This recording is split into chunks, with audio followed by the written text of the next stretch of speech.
Welcome to the Isakia community,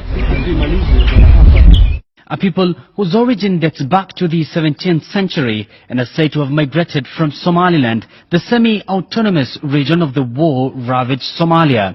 A community who, despite having stayed in Kenya for decades, are still not so sure about their destiny, fighting each day for their voice to be heard. The first group of the Isakia is believed to have arrived in Kenya as porters, guards and gun bearers for Huge Tomley, the third Baron of Delamere in 1890s, and since then they have known no other home apart from Kenya. Walipitia Ethiopia na farasi na ngamia. Yani babu yangu ni second generation ya kutoka wakati ya Dalamia wa kwanza, Dalamia wa pili. Born just before independence, 58-year-old Sarah Ismail says she has never been or traveled to the northeastern province where most Kenyans of Somali origin reside.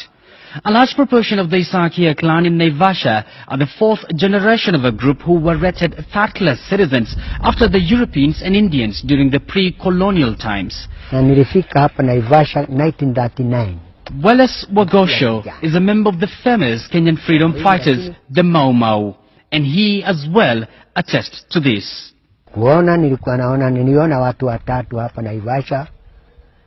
Mwingine ni mzungu, wa pili ni muhindi, watatu walikuwa mshomali. Na ndipo niliwaona hao washomali katika kado moja ilikuwa inaitwa Kabe ya Shumari. With no permanent home, the remnants of this community are still very much attached to their tradition, from the cooking to their dressing and even their language, despite intermarrying with different tribes in Kenya and having no clue of how their homeland looked like.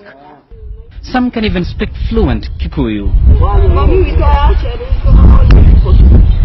However, despite their long history dating back to the 17th century, the Isakia are still in solitude and have for many years been suffering in silence due to neglect by successive governments. Kibaki aliturudishia ardhi yetu. Sasa baada hapo tukakuta hii ardhi hii ambayo ilikuwa ni malisho ya mafugo yetu ilikodeshwa, ilinyakuliwa na kari. Ni watu binafsi lakini wanatumia jina ya kari. If you come and pay a visit to this particular community here in Naivasha, there's no doubt that you'll find a sense of desperation written all over their faces. They're desperate to find a lasting solution to a problem they say they have been facing for decades, the land issue. But even as they tirelessly fight for justice, one man has literally been fighting alone on behalf of the community. Ahmed Ali Farah, the chairman of the community. He tells me that it has been a long and difficult struggle to rebuild their lives. We were the richest African and we are the poorest today. Kila tukitaka kujenga temporary houses, municipal inafiwa kwa fitina na wengine wanakuja wanavunja.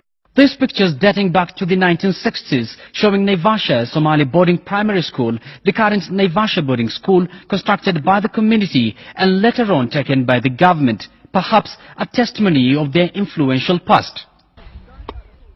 And as Isakia till their land and look after their livestock, they are optimistic that their decade-long cry for a permanent home will one day be heard. Yusuf Ibrahim, K24 Evening Edition, in Naivasha.